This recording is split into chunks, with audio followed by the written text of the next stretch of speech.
Hello folks, Randy Henry here from Silverton, Oregon. It's a beautiful day out there. We had a lot of rain this morning, but it's that time of year in Oregon where you never quite know what's going to be coming down for the next hour or two anyway. Boy, it's late May here in 2025. It's been a while since I've posted. And I have spent the winter getting ready for a big trip. Yeah, I'm going to do Alaska. That's the plan anyway. I will be leaving Port Angeles June 23rd and working my way up towards Ketchikan. I'm going to do a quick trip up and my daughter's going to fly in and meet me, and then we're going to take a more leisurely trip back down the inside passage and enjoy the beauty of southwestern Alaska and British Columbia and Vancouver Island. I am really stoked. If you followed me, you know that this is a chunk of the reason why I built the boat. It's a Christmas tree boat. I've got a lot of stuff packed into this boat, and I think I've got it ready to go. It has been no small amount of time getting the water system where I want it, getting the hydronic heating system fully operational, making it a little bit prettier, a little more fitted out, a little more comfortable. So I'll give a walk through here and talk about some of the things I've been working on since last winter. So I'm up here on top of my boat, or at the back of my boat. And what I've got my hand on here is a platform that I built for the propane locker. Couldn't figure out a better place to put it. And it was suggested by the gal who did my marine survey that I put it up on top. So I did. So this is my propane locker. Spent a lot of time planning this out and then building it. And I built it in such a way that I basically built one unit, cut it apart, and then added flanges to it so I could really make it super tight. Basically, just a good box, fiberglass inside and out, 10 ounce inside and outside, 3 coats of epoxy each side, weather stripping here that closes up against this lip, and then cam locks that really lock it down tight. So this is the electronic solenoid that'll shut it off or turn it on. This here is a sealable gland that the propane hose goes into. This is going to be the vent hose that will go down over the side. And then it's set up in a way that this back part here, this cleat, fits into the receiver on top. And then I've got 2 more of these cam locks that will lock down the front and fasten it to the boat. So I've got it so it snaps up in here. I fit in the propane fitting, and I've got a 12 volt lead that hooks to the electronic valve so I can shut the system down. And then I've got a tube here that hooks on to drain any leakage out, and it goes down here through my lovely PVC wiring shrouds. I run it down there. I set a couple of lag bolts into the bulkhead so I can just slip that on, take those screws off, and get at the fittings, get at the hoses. And then it comes down and drops over the side through a whole fitting.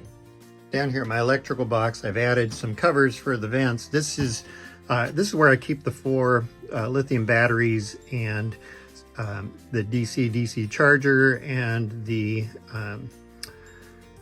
DC to AC inverter and the battery disconnect switch.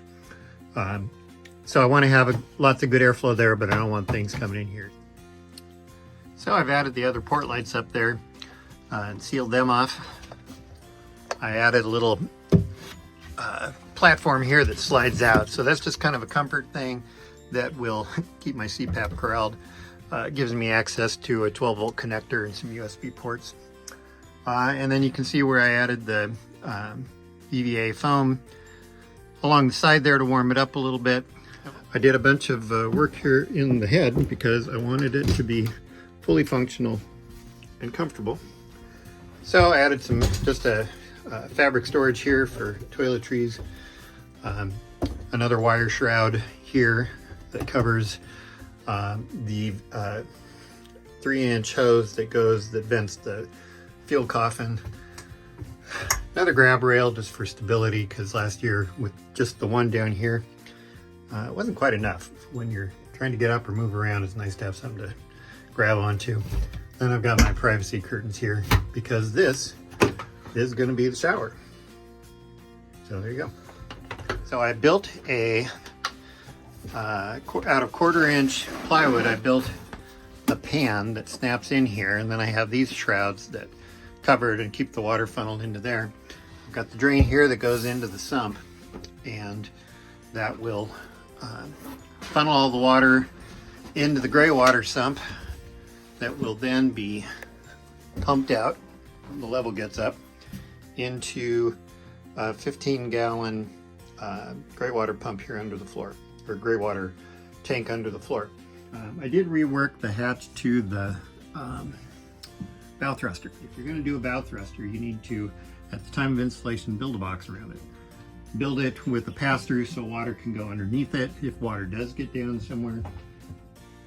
But you don't want any water gathering either coming up from the back or down from the front on the bow thruster. That needs to stay dry. They don't handle water at all. I mean, when you build one of these, you bring in a lot of wiring. I mean, you can kind of see here, I need to clean that up just a little bit, but there's a lot of wire that goes up here to all of the stuff on top of the boat, the radar, lighting, radios, antennas, all that stuff. And it was pretty junky looking. So I built some shrouds. With this thing, this box here for the radios, I figured out that I could run a sheet of plywood across the front. I used some cardboard to figure out the templates, and then I just glued them up with super glue and did 3 coats of resin over the top, and then a coat of varnish. And they look really nice. I mean, you don't even notice them, they just blend into the boat. So pretty happy with those. And they're totally removable pretty easily, so I can get at the wires if I need to. So you might remember too that I had installed or planned to have functional a hydronic heating system. So I've got it in this little cabinet here on the back of the boat, out in the deck, because I don't want diesel fumes or anything else getting into the cabin. I've got a, what is it, 5-liter tank here. This is the coolant reservoir. And then down below, I've got a hydronic heating system. For those of you not familiar with hydronic heating system, it was an idea another one of the Great Alaskan builders gave me. And I love the idea, but it is fairly technical. It took me a while to get it straight. There's a lot of plumbing. So basically it's a coolant preheater that you'd see in a semi-truck to either start your rig in cold weather or to, you run the very efficient little diesel motor to heat the coolant so you can keep your blower going and keep your cab warm while the big diesel engine on your rig is turned off. So I've got it so that the coolant comes in under here. Down here, let's see if I can slip this off. I've got the heat exchanger under there on top of my black water tank, and it's just an automotive blower, so I'm hoping it holds up well. It'll be it. It runs, you can see one of the vents here, or one of the ducts work there. When I turn that on, it blows warm air out here, under the seat up there, and then into the cabin right over there. Anyway, I'm ecstatic. I now have heat. It also feeds heated coolant to a hot water heater that I have under the sink, and that will give me hot water. Another change that I made is I added a 30-gallon tank back here. This was a weight distribution issue. It took me a while to figure it out, but I got a 30-gallon bladder that fits in the storage back there. But that will charge the system with water and give me shower, potable water, and everything else I need. It's funny, but that stuff took a lot of time. I really spent a lot of time, plus just a lot of little finish work. I'd come out here one day and think, oh, you know, I'm gonna build some wire shrouds today. 8-10 hours later, I had wire shrouds because nothing is 90-degree angles, and everything takes about 10 trips in to the sander or whatever, and then of course you have to glass it all. Yeah, I also changed out some of my homemade hatches and went for the more professional hatches, like these right here. This will provide a lot easier access. And I'm going to use these for storing things that don't need to be weather protected. So there's a lot of storage under the swim step. Might as well use it. Fortunately, when I did this, I did a larger opening here in front of the kicker. So I'm able to put an extra length of 200-foot rope in there. I'll have my prop, spare prop, in case I need it. I'll add some more padding in there. And then this is something I made in the early days, and this actually turned out really well. I wouldn't say it's 100% watertight, but it's pretty close. And it's custom and it fits the bill. So, what do you think these things are? Are these rocket launchers? Depth charges? No. So I wanted to have some 1-pound propane containers on board for a little barbecue that I've got. But as I read about it, you really don't want them sitting around on deck because they corrode, they could leak, and then you've got the old propane problems. So I looked up online and found some ideas that I modified greatly and came up with this. So just your basic PVC tube. Stays on the out back here. Should bend pretty easily. The tops come off. I used some foam inserts to help prevent things from rattling around or moisture getting in there. And then I'm able to keep the 1-pound cartridges in there off the aft deck in a manner that is a whole lot safer than if they were up front. But overall, necessity is the mother of invention. I had to do some custom bungee work, build the rack, but now they're back here and they're out of the way, and I'm happy with that. The other thing I spent a lot of time in is just going through the engines. When I'm doing a trip like this, I want to make sure everything is in tip-top shape. So I basically did a 400 hour maintenance on them, replacing all the zincs and checking spark plugs and replacing all the fluids, and just generally giving them a real careful once over. And I think they are ready to go. Like I said, I think she's good. I hope so, because my life kind of depends on it.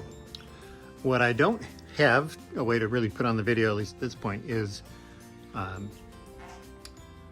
spreadsheet that I put together that marks out the whole trip. So I'll be starting at Port Angeles on the Olympic Peninsula, leaving there, parking my truck there for the 3.5 weeks I'm gone, and then heading up Campbell River, spending a night in Sydney after I get my border crossing done, and then up to Port Hardy for a night, and then across Queen Charlotte Strait on up into the kind of the inside passage proper, and then I'll make my way on up to Ketchikan. Kind of a quick trip, 100 miles a day, 110 miles a day. Once I get up there, my daughter will join me, and then we'll start our way back. And that trip, depending on weather, is going to be flexible, because I would really love to go out to Haida Gwaii or Prince of Wales Island, and then working our way down the inside passage and hitting islands, looking for bears and waterfalls and hot springs, good places to eat. I don't know, I'm just really excited. I think it's going to be a lot of fun. A little bit scary, it's going to be a lot of fun. Kind of the fantasy of a lifetime, to build yourself a big enough boat that you can actually go a long ways in it. I know other guys have done this with the Great Alaskans, and it's a perfect boat for that kind of thing, so I'm going to be following in their footsteps. Wish me luck. I'll be reporting on the trip. I'll be posting several locations. I think there's a way to use my spot to keep a map going of my location if you're at all interested. Check in. If I can get Wi-Fi, I'll try to post things. And we're just gonna go have fun. It's my dog and me and my daughter. It's gonna be a great time.